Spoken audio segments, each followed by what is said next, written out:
এত গরম গরম আর কিচ্ছু ভালো লাগছে না খেতে, তাই মসুর ডাল এই যে আর নিয়েছি কুমড়ো, বরবটি, ঝিঙে আর সামান্য একটু আলু ডুমো ডুমো করে ছোটো ছোটো করে কুটে রেখেছি। এটা দিয়ে একটু মসুর ডাল করব। একদম পাতলা ঢ্যালঢ্যালে করব না, একটু আধ ভাঙা ডালটা হবে, একটু মাখা মাখা করে করব, খুব বেশি পাতলা করব না। ডালটা এই যে গ্যাসে বসিয়ে দিয়েছি, ভালো করে ধুয়ে ডালটা এই যে ফুটতে শুরু করেছে, একটু লবণ দিয়ে নিয়েছি। এবার ডালটা একটু ঢেকে দেবো, তাহলে তাড়াতাড়ি ফুটে উঠবে। এই যে ডালটা কিন্তু ফুটে উঠেছে। কড়াই বসিয়ে দিয়েছি, ডালটা কিন্তু 5 ফোড়ন, শুকনো লঙ্কা আর একটা তেজপাতা এটা দিয়ে করব। কোনো কিন্তু মশলা আমি দেবো না, জিরে গুঁড়ো, আদা ফাদা কিচ্ছু দেবো না, তাতেই এইভাবে ডাল করলে অসাধারণ লাগে খেতে। ফোড়নটা একটু ভাজা ভাজা হলে এর মধ্যে তেজপাতাটা দিয়ে দিলাম।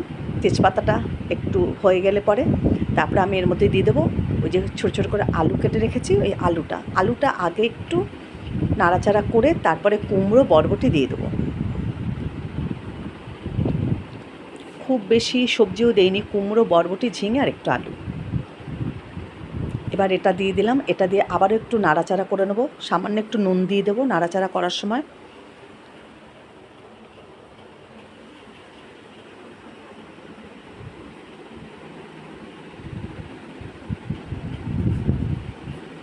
একটু নুন দিয়ে দিলাম, এবার আবারও নাড়াচাড়া করব। এবার একটু নাড়াচাড়া হয়ে গেলে পরে একটু ভাজা ভাজা হয়ে গেছে হালকা, এখন এর মধ্যে ঝিঙেটা দিয়ে দেবো।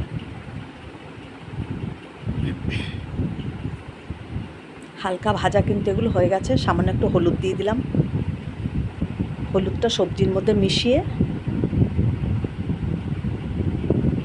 ঝিঙেটা একটু পরে দিচ্ছি, কেননা ঝিঙে কিন্তু এই সবজিগুলোর থেকেও একেবারে নরম। এখন আমি এর মধ্যে ঝিঙেটা দিয়ে দেবো।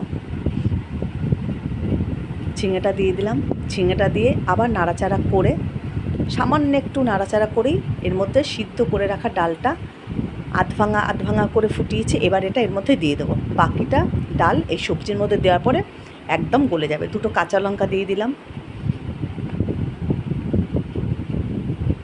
নুন হলুদের মধ্যে দিয়ে দিলাম। ডাল দেবার পরে যদি আবার মনে হয় নুন দিতে হবে তাহলে দেবো। ডালের মধ্যে কিন্তু এখানেও কিন্তু নুন দিয়ে সিদ্ধ করছি। এবার ডালটা দিয়ে দিলাম। এই যে ডালটা এই যে আধ ভাঙাভাবে ফুটিয়ে নিয়েছি। এবার বাকি ডালটা ফুটে যাবে সবজির সঙ্গে, ভালো করে ফুটিয়ে নিলেই ডালটা কিন্তু হয়ে যাবে।